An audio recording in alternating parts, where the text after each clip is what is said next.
what's going on, everybody? It's Friday, August 5th. Thank God it's Friday, right? I got a lot to talk about today, and there's actually a lot to learn from today. It was a really good day.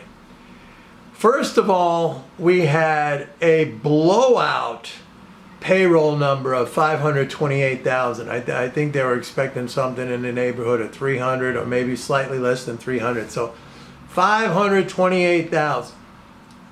I have a lot to say on this.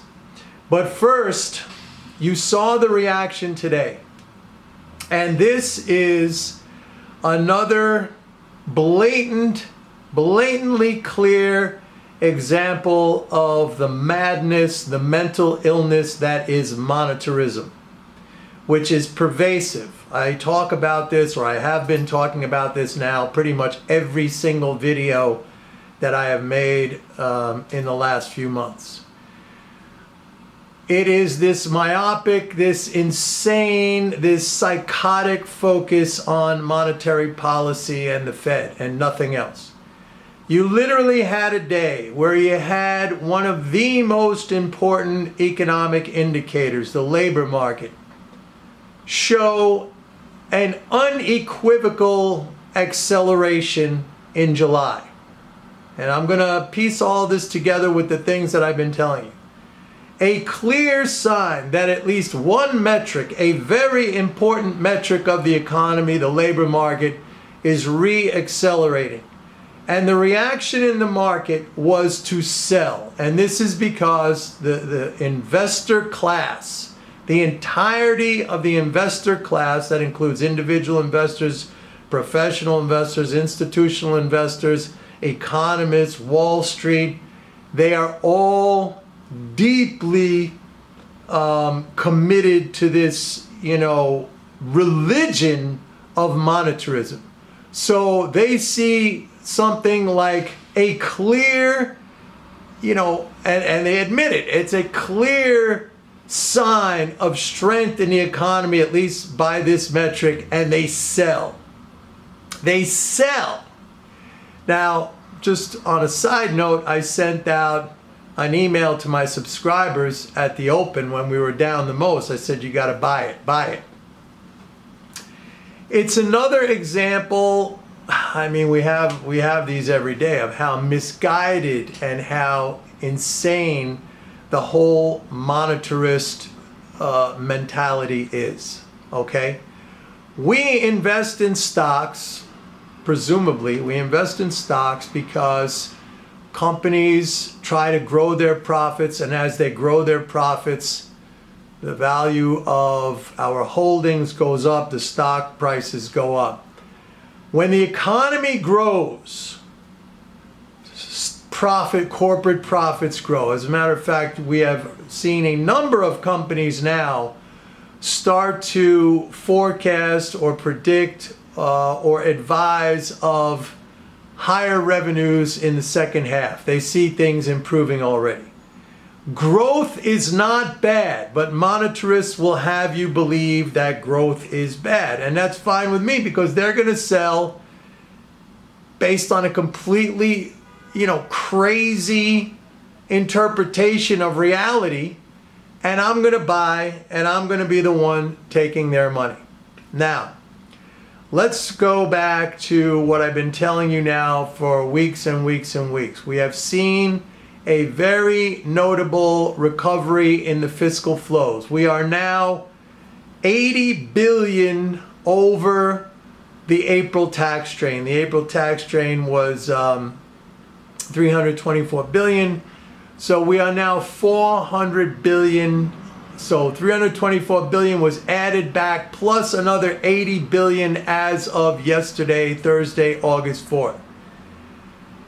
This and the deficit, here's an even a better stat. The deficit is now 979 billion. That is the largest deficit so far of fiscal year 2022. Now, if you're not familiar with MMT, and if you come from another point of view, you're like, oh my God, deficits. But the deficit of the government equates to the addition in the financial balances of the non-government. That's us, the economy. Since April, that low point, April 21st, when the deficit was 521 billion, we have seen a transfer now, or an increase in the deficit of 457 billion, almost half a trillion. That means that 457 billion has been added to the financial balances of the economy. That is bullish, my friends, and that is the reason why, number one, the stock market is recovering. Number two, the economy is recovering, and we see the numbers in the payrolls for July. July, by the way, had a 180 billion deficit for the month, so we understand a big chunk of that addition to the financial balances of the economy was added in July. It's no surprise then we had a big number on the payroll side. But it's causing the monetarists to rip their hair out and go crazy and say, today, again, they're saying, now the Fed has to raise rates even more. And of course, we saw that again today reflected in Fed fund futures that jumped up from a 50 basis point rate hike forecast at the September meeting to now Fed fund futures are pricing in a 75 basis point rate hike. And as I always say to you, Jerome Powell is a 100% follower of the market. So as long as that 75 basis point rate hike remains baked into the market, that's what the Fed will do. But I will say to you, do not concern yourself. Do not panic. This is the disease of monetarism. You know, they're all screaming for higher interest rates. They don't understand what rate adjustments are. And I say this every single time, but it's the way that I educate you, okay? Repetition is how people learn. And I'm not saying that, you know, you're dummies or you don't know, but I'm trying to help you. I'm trying to educate you. Rate adjustments are price adjustments, number one, okay? And they are fiscal operations, number two.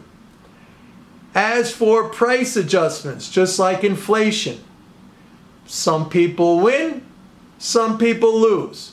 You know, savers, they get more money on higher rates. Consumers or debtors, they have to pay more. In the aggregate, that means the economy as a whole, in that swimming pool, if we look at the economy as a whole, like that swimming pool that I always use as a metaphor, the water level doesn't change, gets mixed around a little bit, okay? So there's no reason to get all upset about rate adjustments, but there's another thing that I mentioned about rate adjustments. They're fiscal adjustments.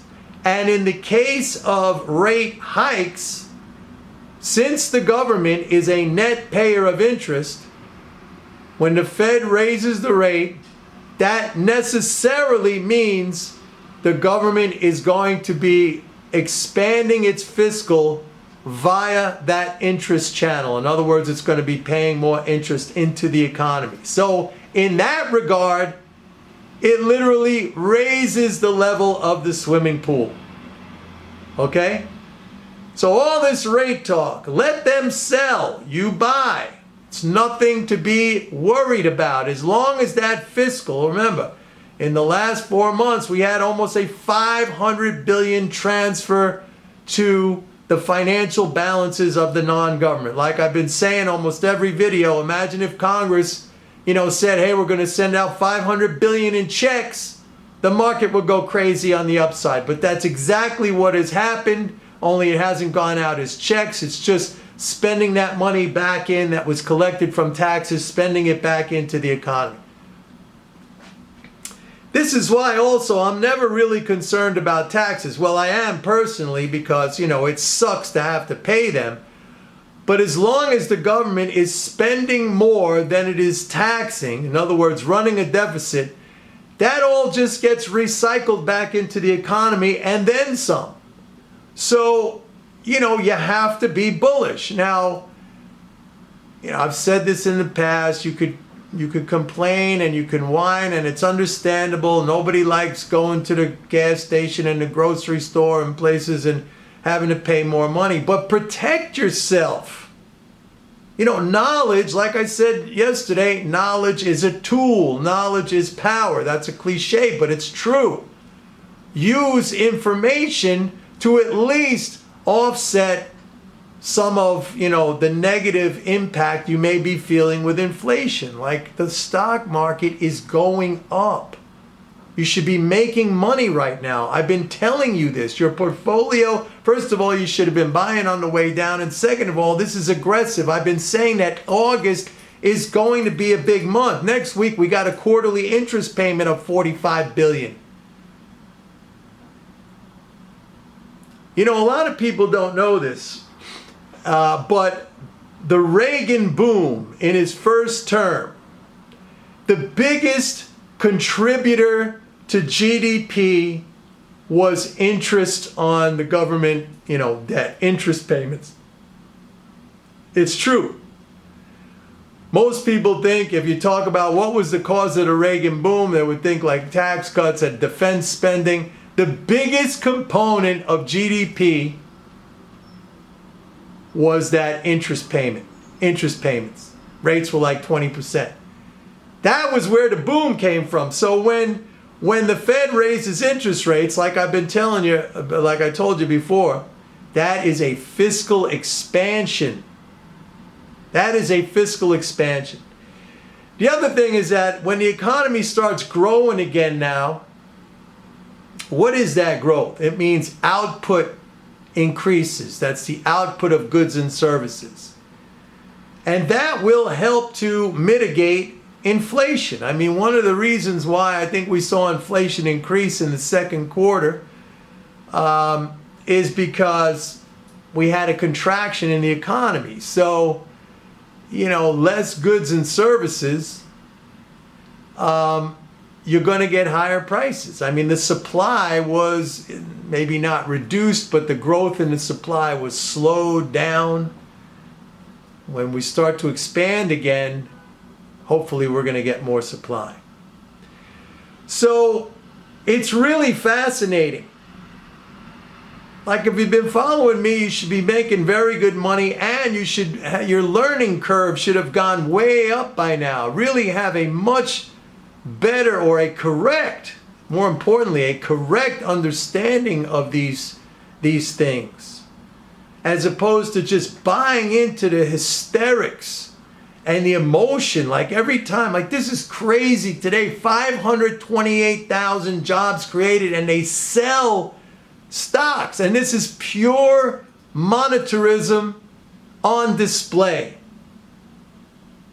Because everybody, it's a funny thing, because back in the 70s, when Milton Friedman is the father of monetarism. He's the economist, he's no longer alive, but he's the economist who quote unquote invented monetarism, right?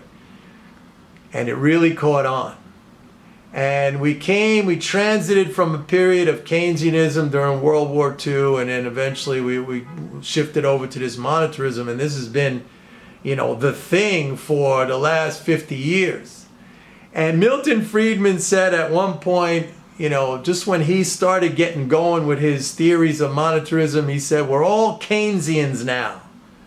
Because he was speaking of like the 60s with Johnson and the Great Society and stuff like that, and welfare and all these kind of things. We're all Keynesians now. And even President Nixon, who at the time, he co-opted that from Milton Friedman, and he even said we're all Keynesians now. But now, we're all monetarists now.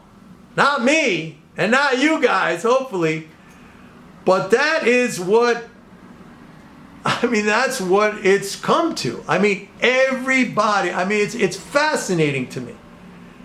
I'm looking at a day where a major metric of the economy comes out in a stellar fashion, and that is just bizarrely construed as negative, because everybody is looking at this through the lens of monetarism. And not only are they wrong, they're going to continue to be wrong. They're going to continue to lose money. Take their money.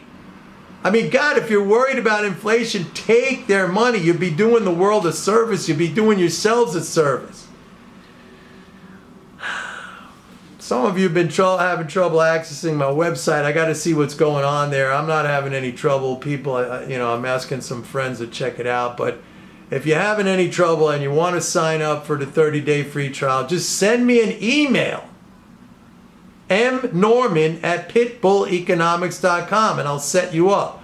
I got to get on the case to see what's happening with the website. I'm having the website redone anyway, so I haven't been paying much attention. But if you want to get a hold of me, send me an email at mnorman@pitbulleconomics.com. That's it for today, folks. Have a good one. Bye.